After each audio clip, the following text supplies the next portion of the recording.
That's like the main thing is clout. Shush! 20 mil subs and you can't even break 1 million views. Need somebody to fight because everyone's scared. You gotta have clout mainly. That's like the main thing is clout. Shush! 20 mil subs and you can't even break 1 million views.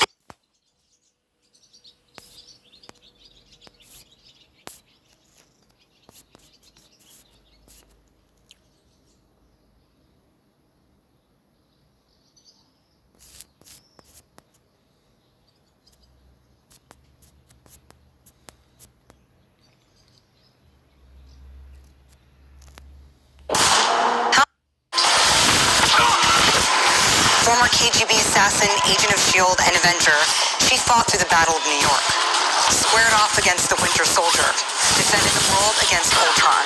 She signed the Sokovia Accords, dealt with all that fallout, and beat back the forces of Thanos. When all seemed lost, she held the team together. But how well do you really know her? It's time for her story. I've lived a lot of lives.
There are hundreds of unique, inexplicable afflictions.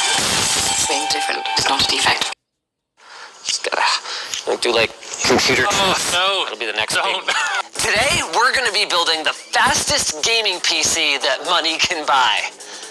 But we do that pretty often here. What's unusual is cramming a water-cooled RTX 3090 with 16 CPU cores in a case this size. That's right, our gaming PC is gonna be so small, it makes the new generation consoles blush. Wait, why do they blush when it's so small? Save time and money with Storyblocks by getting studio-quality stock video clips. Two, Linus, please open after the review to avoid bias. Well, too late, I've already got bias. Get it? 'Cause two cheeks. So do you want the price info right now? Full marks for presentation, by the way, guys. Sure, how much does one of these cost me to build myself? So base price is $450, and with all the extras, ours is $570. I mean, by the time you're buying this kind of hardware, I guess it's not a big deal, but, okay. The finish on this one's amazing. Oh my goodness. Like me, you might be wondering why, at this price, the case can't come pre-assembled for you. And fortunately, the answer is a good one. If you were to build a water-cooled system in it, you actually need to build the system into the pieces of the case while you assemble it, or there's no way to get them inside. That's why. So we will begin with step one. Oh wow, so you install the motherboard right away. And then the graphics card right away. Warning, do not skip. In preparation, I've already taken the top brackets off of the CPU mount, and we're just gonna put our 5950X in there, a little something like that. Now obviously, to go with the ultimate CPU, we need the ultimate RAM. So we've gone with this kit of 5100 megahertz ballistics max from Crucial. It actually results in worse performance than using slower memory with better timings, but this rig isn't about making sense. More megahertz!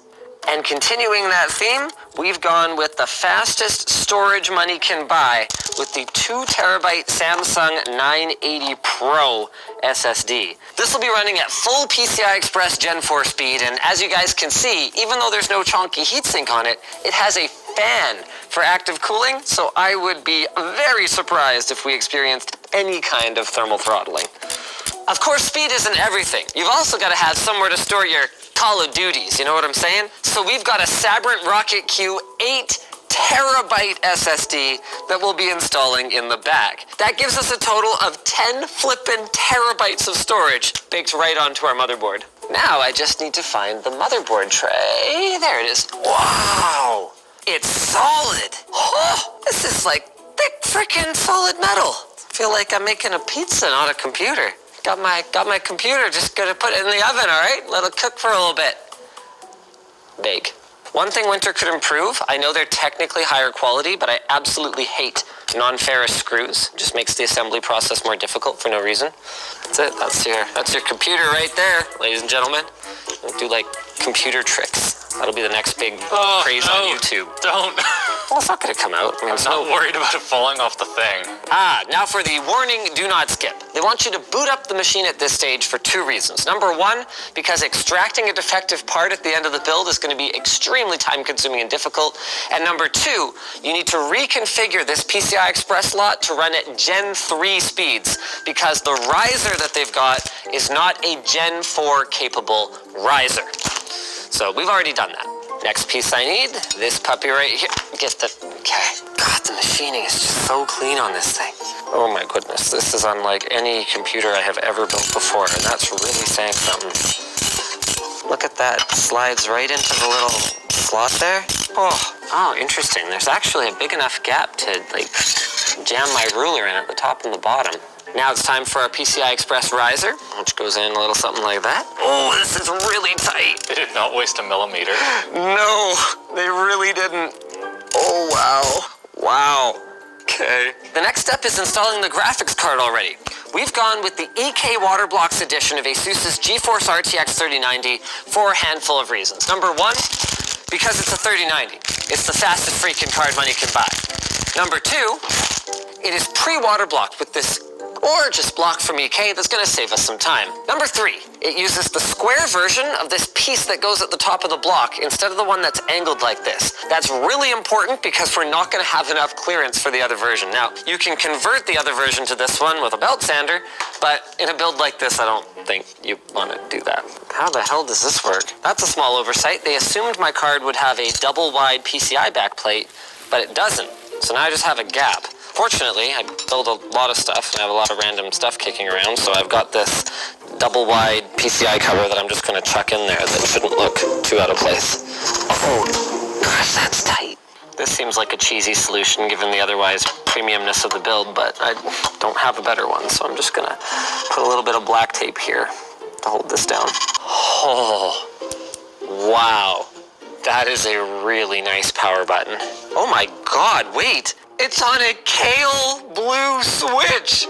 That is hilarious. Now it's time for the power supply bracket, and this is a cool story. They actually changed the location of the power button based on our feedback because we wanted to be able to install a crazy 1200 watt, not quite properly SFXL power supply, and moving it just a little bit out of the way made all the difference. Now it's time for the first of our 2 water cooling radiators somehow. We're using dual 120s, but this is really cool. If you use the right ones, right now Corsair's compatible, you can actually do 2 280 millimeter rads in this thing. One area where Winter could stand to improve their instructions though is in the orientation of the leads coming off your fans, because the case isn't yet assembled, so you have no context for where this is going to go unless you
What about this from Google? No more need to say, hey, Google. Aren't you excited by that? It's very unnatural, hey, Google. I'm launching hey, Google for everyone. I'm going, hey, Google! Oh, boy. Yeah, you're dead. I apologize, everyone. How do you do one of these stories without saying the actual thing? I mean, what are we dancing around here? You gotta... I was already hating myself after I heard myself say it. I'm hearing people saying, why'd you say it? Hey, Google! Why did I say it again? So they're going to get rid of it, or at least get rid of it for short commands, or at least they're experimenting with getting rid of it for short commands. Huh. And I think this is really cool. Google Assistant update, codename Guacamole, aims to let you perform tasks without a wake phrase. Let me give you a couple examples, Will. What if your phone is already ringing, but your hand's free? Wouldn't you love to just say, pick up? Yeah. As opposed to, That's the obvious hey, choice. Google, pick up? Uh-huh. No, it's good. There's certain circumstances in which it is pretty obvious what the instruction is, and therefore the extra piece could be unnecessary. They call them quick tasks. It could be time-sensitive things like answering a phone call or snoozing an alarm. You just shout snooze. I mean, now it's the movie that you always want me to watch. Her? Yeah. Yeah. Now it's just like that. It's just language, just snooze. Yeah. Or in the movie, does he have to say, hey, Google? No. They have full-on conversations. It's a whole thing. Who does? The AI. Right. Yeah. Do they fall in love with each other? Is that what happens? I'm not going to spoil it. You got to watch it. Well, you just did. I just did, and I didn't even watch it. Yeah, exactly. What else is in here? Phone calls, snoozing through an alarm. It's probably for the best that such shortcuts are limited like this. You wouldn't want Google Assistant to pipe up. Did you see this clip of the Perseverance rover, the little helicopter in Ingenuity? Mm-hmm. You saw this one? This is the I didn't third see flight. this one, no. Okay. So go ahead and click play. You see it over there in the bottom left corner? Yep. It's a tiny little helicopter. And there it goes. There it is. Goes up, goes to the side, and is all being captured by the Mastcam Z on the rover. This has been trending for a little while. I just felt the need to remind people that's Mars. Oh, yeah. It's a little video clip from Mars. And it always kind of screws me up when I see it there in trending next to God knows what else is trending. It's like, oh, there's a clip from Mars. Transmitted back. Sandy, robot. clay landscape, whatever that is. Yeah, the robot sent it back. It's coming back. Yeah, and the robot is shooting YouTube clips of its own little helicopter. Soon enough, they'll have their own TikTok. I guess it's not, I don't know, you'd call it a robot. It's a rover, I don't know, whatever. Anyway, Pranks on Mars. whatever, but I think sometimes you gotta get reminded with this stuff, like, you get so caught up. You know, I made the mistake of reading a bunch of stuff on Twitter earlier today. I was getting sideways with it. You know, everybody's so angry. Like, holy cow, man. It starts to make you go, like, you absorb some of it. You dive in with the best intention. You're like, oh, there's some banter going on. But no, it escalates. And I'm not talking about my own subject matter. I'm talking about just the general conversation. If you touch the trending page, if you just think you're going to do a little reading, oh no, man, increasingly it's like, I don't want to go sideways today. I might just not click. And you know, this is unfortunate that we can't have just a slightly more casual discourse. Like, we can't just... Well, we were talking about the medium of Twitter. Yes, The conversations that people have there, even if it is, are they conversations? Or are they just statements? If people could just, like, some basic stuff, you just have each other's best interest in mind. You just look at another person as another human. You just look at each other as other human. You're a human, I'm human. We all screwed up. Looking at Twitter. We screwed up. Like, I mean, everybody has had a short temper. Everybody has said something mean and everything else. But, like, long term, you view other people in the best light instead of the worst light. And then people eventually do the same for you. And then it just kind of builds on itself. And it's like, they gave me the benefit. I give them the benefit. They give me and back and forth. And I realize every situation is different. But it's, man, if I make a mistake, click on the replies on any topic, it's amazing to me how well combat works. And it continues to work. Even when everybody's feeling like crap partaking in the thing. And I don't like to complain, so I'm not trying to turn it into that. People are free to, be a person, whatever that means to you. But sometimes I notice it sends me sideways to just even peripherally partake in the way that human beings are choosing and selecting to engage with one another. Yeah. Maybe part of it is being a dad as well, and just seeing how destructive it can be to interact with people in that way, whether it's like siblings, or how hard it would be to coexist, to have a healthy life if you were constantly accelerating all the way to the combat, and instead of anybody in the circumstance giving each other the benefit. Yeah. It's actually when you give the person the benefit that you create an opportunity for them to learn and grow. You create an opportunity for them to actually take a different path out of it, instead of putting up their guard like, I got to protect myself because they're coming for the jugular. Mm-hmm. It's actually that vulnerability on both sides, like feeling comfortable enough to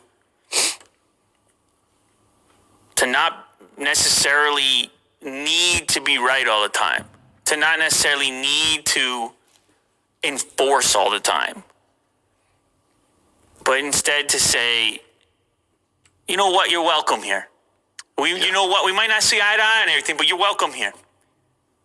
Maybe you have something to say, maybe I have something to say, maybe there's something in the middle. You ever partake in a negotiation, man? You got to give a little to get a little. Mm-hmm. You can't expect some